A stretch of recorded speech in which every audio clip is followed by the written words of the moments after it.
Hello everyone, this is Shome you watching EPC electro physics classes. और जैसा कि मैंने आपको पहले बताया था, हम न्यूटन्स लॉज ऑफ मोशन की बात कर रहे थे। तो उसमें हम लोगों ने फर्स्ट लॉ जो है वो ऑलरेडी पढ़ लिया है। जिन बच्चों ने उसे अभी नहीं देखा है वो जा करके एक बार उस वीडियो को देख सकते हैं, ठीक है। और साथ में चैनल को सब्सक्राइब भी कर सकते हैं और ज़्यादा से ज़्यादा लोगों में शेयर कर सकते हैं, ठीक है।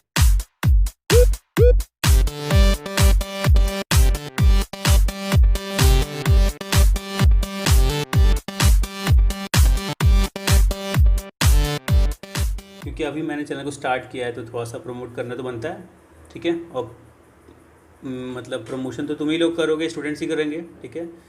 क्योंकि भाई मेरे ब्रांड एम्बेसडर तो तुम ही सब हो, ठीक है, फ्री के ब्रांड एम्बेसडर। तो स्टार्ट करते हैं न्यूटन सेकेंड लॉ, ठीक है। तो न्यूटन सेकेंड लॉ जो है उसमें क्या बोला गया, अभी तक हमने देखो पढ़ा था चैप्टर, मतलब फोर्स के बारे में पढ़ लिया था, ठीक है। सबसे पहले हमने फोर्स के बारे में ही पढ़ा कि फोर्स क्या होता है, पर कहीं पर भी मैंने फोर्स का फॉर्मूला नहीं बताया, ठीक है। और ना ही फोर्स का फॉर्मूला को डिराइव किया। अब न्यूटन ने बताया, ठीक है, कि फोर्स का फॉर्मूला होता क्या है। क्योंकि हम अभी तक फोर्स अप्लाई करने की बात कर रहे थे, ठीक है, कि फोर्स अप्लाई कर रहे थे, एक्सटर्नल फोर्स अप्लाई कर रहे थे, बॉडी में चेंज आ रहा था, उसकी इनिशियल स्टेट चेंज हो रही थी, ठीक है, इफेक्टिव फोर्स हो रहा था। तो उसी फोर्स को काउंट करेंगे, ठीक है, कि कैसे उसको डिराइव करते हैं, कैसे उसका फॉर्मूला आता है, ठीक है। तो देखो उन्होंने क्या बोला, न्यूटन सेकेंड लॉ का स्टेटमेंट क्या दिया कि जो एक्सटर्नल फोर्स है, ठीक है, वो किस पर डिपेंड कर रहा है, वो डिपेंड कर रहा है बॉडी के मोमेंटम पर डिपेंड कर रहा है, ठीक है। यानी एक्सटर्नल फोर्स जो हम अप्लाई कर रहे थे वो डायरेक्टली प्रोपोर्शनल है किसके, rate of change in momentum. तो कहने का मतलब क्या है कि Newton state that unbalanced force और external force applied on body is directly proportional to the rate of change in momentum. Momentum क्या होता है, ठीक है। तो पहले मोमेंटम को समझते हैं। तो मोमेंटम को समझने के लिए अगर बुक पे देखा होगा तो बुक में क्या लिखा रहता है, product of mass and velocity is known as momentum, ठीक है। चलो अब देखते हैं भाई कि मास और वेलोसिटी के प्रोडक्ट को मोमेंटम कैसे बोल रहे हैं हम लोग। जैसे मोमेंटम का मतलब क्या हो गया, जैसे नाम से लग रहा है मोमेंट, ठीक है, यानी एक पर्टिकुलर मोमेंट, यानी एक पर्टिकुलर टाइम पर, ठीक है, किसी भी बॉडी की डायरेक्शन में अगर तुम चेंज करोगे, ठीक है, तो चेंज करने के लिए तुम्हें एक स्मॉल फोर्स की ज़रूरत पड़ेगी, या बोल सकते हो बहुत बड़े फोर्स की ज़रूरत पड़ सकती है, ठीक है। तो हम बोल सकते हैं कि जब एक बहुत हैवी फोर्स, ठीक है, और बहुत छोटे टाइम इंटरवल के लिए लगा रहे हैं, ठीक है, बहुत हैवी फोर्स एक छोटे टाइम इंटरवल के लिए लगाते हैं, ठीक है, तो हम उसे क्या बोलते हैं कि वो मोमेंटम है, ठीक है। जैसे कि कोई भी बॉडी है जो कि मोशन में है, ठीक है, तो मोशन में है, तो मोशन में लाने के लिए कुछ फोर्स अप्लाई किया गया होगा उसके ऊपर, ठीक है। तो एक बार फोर्स अप्लाई कर दिया गया, मोशन में आ गई, ठीक है, तो हम बोलते हैं क्या कि उसमें मोमेंटम आ गया। मतलब है कि अब वो अगर मोशन करते हुए आ रही है, ठीक है, और किसी बॉडी को हिट करती है, तो वो अपने मोमेंटम की वजह से, यानी उसके अंदर जितना फोर्स ट्रांसफ़र हो चुका है उस फोर्स की वजह से वो क्या करती है, दूसरी वाली बॉडी पर वो फोर्स अप्लाई करती है। जैसे एक ये बॉडी है और एक बॉडी ये है। अब ये बॉडी जो है ये मोशन में थी, ये आ रही थी आ रही थी आ रही थी आ रही थी आ रही थी, और ये स्पीड से आई, देख की सामने, ये इसने ब्रेक लगाया, ब्रेक लगाते लगाते इसने इसको टक्कर मार दी। तो अब ये थी, इसने इसको टक्कर मार दी, जैसे इसको टक्कर मारी और अचानक से इस पर टक्कर लग रही, फटाक से यहाँ से उड़ गई, ठीक है। जैसा कि तुम लोग देखते नहीं होगे, रोहित शेट्टी की मूवी देखते हो, एक कार रहती है, दूसरी कार उसको टक्कर मारती, वो कार ऐसे उड़ जाती है, ठीक है, यहाँ से उड़ के जाती है। तो वही है यहाँ पर मोमेंटम का मतलब यही हो गया कि अब ऐसे आया, बहुत थोड़े टाइम के लिए इसका कांटेक्ट हुआ और इसने इसको फोर्स अप्लाई किया, और जैसे ही फोर्स अप्लाई किया और ये फटाक से ऐसे उड़ जाती है, ठीक है, या फिर ऐसे हिट किया ऐसे उड़ जाती है। या फिर हम क्या करते हैं, ठीक है, कि कभी कभी जब कैरम बोर्ड खेलते हैं तो जैसे ही क्या करते हैं, कैरम पे हिट करते हैं तो क्या होता है कि जैसे यहाँ से हिट किया तो वो जाता है, ठीक है, और दूसरी वाली को हिट करके और वो खुद इधर चला जाता है और वो इधर चली जाती है, ठीक है। तो मतलब बहुत शॉर्ट टाइम इंटरवल के लिए क्या होता है, उसके ऊपर एक फोर्स अप्लाई होता है, ठीक है। ये क्लियर है? ओके। तो मोमेंटम के थ्रू हम क्या करते हैं, किसी भी बॉडी के मास या वेलोसिटी में चेंज ला देते हैं, ठीक है। बॉडी के मास या वेलोसिटी में चेंज ला देते हैं। जैसे अगर हम क्या बोलें कि मान लो, एज्यूम करते हैं कि मास और वेलोसिटी में हम चेंज ला देते हैं। कैसे चेंज ला देते हैं किसी बॉडी के, ठीक है। जैसे दो आदमी हैं, ठीक है। अब दो आदमी हैं, एक बेचारा कैसा है, एकदम पतला दुबला सा, दूसरा वाला कैसा है, बहुत मोटा सा है, ठीक है। अब ये पतला दुबला सा था और ये बहुत मोटा सा है, तो ये मोटा वाला इस पतले वाले को पीट रहा है और ये मार खा रहा है बेचारा। इसको भी अब गुस्सा आ गया। अब इसको गुस्सा आ गया है तो ये क्या करेगा, इसको मारेगा। पर कैसे मारेगा, इसके ये तो बहुत पतला दुबला है, ये बहुत मोटा है और ये इसको आराम से खड़े होकर इसको पीट रहा है, ठीक। अब होगा क्या, ये फिजिक्स पढ़ करके आया था, ठीक है, क्लास 9 में तुम लोग की तरह स्टूडेंट था, पतला वाला। और ये मोटा हो गया, पढ़ाई लिखाई नहीं किया, घर में बैठे खाना खाया, मोटा हो गया। अभी क्या है, ये पीछे जाएगा। इसको पता है मोमेंटम कैसे आता है। यहाँ से दौड़ते हुए आया, दौड़ते दौड़ते दौड़ते आया और जंप करके इसके ऊपर कूद गया और जैसे ही कूदा बेचारा गिर गया मोटा वाला। बस फिर इसने फटाक फटाक से इसको मार पीट करके भगा दिया।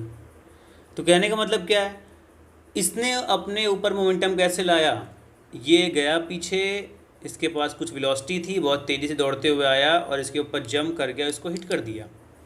ये क्या क्या क्या कर रहा था, अपने मास की वजह से इसको पीट रहा था। इसने अपना मोमेंटम इंक्रीज़ किया था अपने मास की वजह से। अब ये ज़्यादा इंक्रीज़ नहीं कर पाता क्योंकि मास तो फिक्स है और वेलोसिटी भी इसकी फिक्स ही है, मूव भी नहीं कर रहा है, तो इसका मोमेंटम फिक्स है, बस इसको बस खड़े होकर पीट रहा है। इसने क्या किया, मोमेंटम को चेंज ला दिया। क्या, पीछे गया, वेलोसिटी बढ़ाते गया बढ़ाते गया बढ़ाते गया बढ़ाते गया, जितनी तेज़ वेलोसिटी उतना ज़्यादा मोमेंटम, ठीक है। मास तो इसका भी कांस्टेंट ही था, इसने वेलोसिटी बढ़ा दी और ला करके इसके ऊपर कूद गया और बेचारा ये गिर गया, ठीक है। तो कहने का मतलब क्या है, जैसे हम क्या करते, कभी कभी देखा होगा, सिंघम मूवी देखते हो, ठीक है। सिंघम मूवी में क्या करता है वो, जब भी उसको मारना होता है तो अपना शेप साइज चेंज करके मारता है सामने वाले को, ठीक है। मतलब क्या करेगा, अब अगर वो खड़ा है तो खड़े खड़े ही मार सकता है उसको, पर उतना फोर्स अप्लाई नहीं है, उतना मोमेंटम नहीं है, मज़ा नहीं आएगा उसको मारने में। अब अजय देवगन पीछे गया, यानी हीरो जो है वो दौड़ के आया, जंप किया, ठीक है, और हाथ भी ऐसे किया और ऐसे करके और ऐसे मारा, ठीक है। तो कहने का मतलब क्या है कि उसने जब ऐसे किया, यहाँ से वेलोसिटी में चेंज लाया और ऐसे करके और ऐसे मार दिया, ठीक है। तो ये ऐसा क्यों करते हैं वो लोग, मोमेंटम लाने के लिए, ठीक है। तो दौड़ते हुए आया, जंप किया और उसको एक मारा और वो गिर पड़ा विलन। तो कहने का मतलब क्या है कि ये जो मोमेंटम था ये भी एक टाइप का फोर्स ही है जो कि मास और वेलोसिटी पर डिपेंड करता है, ठीक है। ओके, ये क्लियर हो गया। चलो, तो हमने क्या बोला कि it is product of mass and velocity. Momentum is a product of mass and velocity. और मोमेंटम जो है किस पर डिपेंड करेगा, ज़्यादातर वेलोसिटी पर डिपेंड करेगा, क्योंकि मास जो है वो कांस्टेंट रहेगा, ठीक है। पी और मोमेंटम को डिनोट किससे करते हैं, पी से। तो पी इक्वल टू क्या हो जाएगा, M into V, mass into velocity. Mass का यूनिट के जी, वेलोसिटी का यूनिट मीटर पर सेकेंड, तो मोमेंटम का यूनिट क्या हो जाएगा, के जी मीटर पर सेकेंड, ठीक है। क्लियर हो गया। इसी को हम लोग न्यूटन सेकंड भी कहते हैं, डाइन सेकंड भी कहते हैं। न्यूटन सेकंड एसआई यूनिट हो गई, डाइन सेकंड क्या हो गई, सीजीएस यूनिट हो गई, ठीक है। तो इसको हम बोलेंगे क्या, के जी मीटर पर सेकेंड, ठीक है। ये मोमेंटम का यूनिट हो गया। तो हमने क्या बोला कि Newton state that external unbalance force is directly proportional to the rate of change in momentum. Rate of change in momentum मतलब क्या हो गया कि मोमेंटम जो टाइम के साथ चेंज हो रहा है, ठीक है। तो क्या है, कुछ नहीं है, इसको मैथमेटिकल तरीका दे देते हैं हम लोग, क्या करेंगे, ठीक है। तो rate of change in momentum, तो मोमेंटम में चेंज दिखा दो और अपॉन में टाइम कर देते हैं, ठीक है। तो क्या करेंगे, एफ इज प्रोपोर्शनल टू, क्या करेंगे, मोमेंटम, ठीक है, change in momentum upon time, F is proportional to change in momentum upon time. अब ये जो चेंज इन मोमेंटम है, ठीक है, इस चेंज इन मोमेंटम को हम कैसे दिखाएंगे? तो भाई पहले उसकी कुछ वेलोसिटी रही होगी u, इनिशियल वेलोसिटी, तो पहले उसका मोमेंटम कितना हो जाएगा m इंटू यू। बाद में उसकी फाइनल वेलोसिटी कितनी हो गई v, तो मोमेंटम कितना हो गया mv। ठीक है, चेंज कैसे निकालेंगे? मतलब डिफरेंस, फाइनल माइनस इनिशियल। तो क्या करेंगे, m और ब्रैकेट में final velocity minus initial velocity, M V minus U. ये चेंज इन क्या हो गया, मोमेंटम। तो हमने क्या बोला, f is directly proportional to the m v minus you upon t। ठीक है, f is proportional to M V minus you upon t। Clear? Okay, तो अब क्या करेंगे, ये जो प्रोपोर्शनलिटी का साइन है, ठीक है, इसको अभी चाहे हटाना चाहो हटा दो, चाहे लास्ट में हटा देंगे, कोई दिक्कत अभी नहीं है। M V minus you upon T जो है, इसको थोड़ा ध्यान से देखो, कुछ याद आ रहा है? ये जो v minus you upon t है, ठीक है, v minus you upon t, ये क्या होता है, एक्सिलरेशन। ये क्या है, rate of change in velocity, it is known as acceleration. तो ये क्या हो जाएगा, f is proportional to m into a, और प्रोपोर्शनलिटी का साइन हटा दोगे तो क्या हो जाएगा, f इक्वल टू के टाइम्स m इंटू ए, क्योंकि कांस्टेंट आना पड़ता है के हो गया। अब सिंपल k की यहाँ से, इसको यहाँ से गायब कर दो। इफ़ k इक्वल 1, ठीक है, k इक्वल 1 कब होगा, फोर्स 1 न्यूटन कर दो, मास 1 kg कर दो, a कर दो कितना, 1 मीटर पर सेकेंड स्क्वायर। तो k की वैल्यू कितनी हो जाएगी, 1। तो कांस्टेंट k की वैल्यू हमने 1 कर दी, तो f इक्वल टू क्या हो गया, m इंटू ए, मास इंटू एक्सिलरेशन। तो हमें फॉर्मूला क्या मिल गया, force equal mass into acceleration. तो ये इसका डेरिवेशन हो गया। ठीक है, बहुत इंपॉर्टेंट डेरिवेशन है, हर साल एग्ज़ाम में आता है। ठीक है, मतलब इस साल भी आना ही आना है।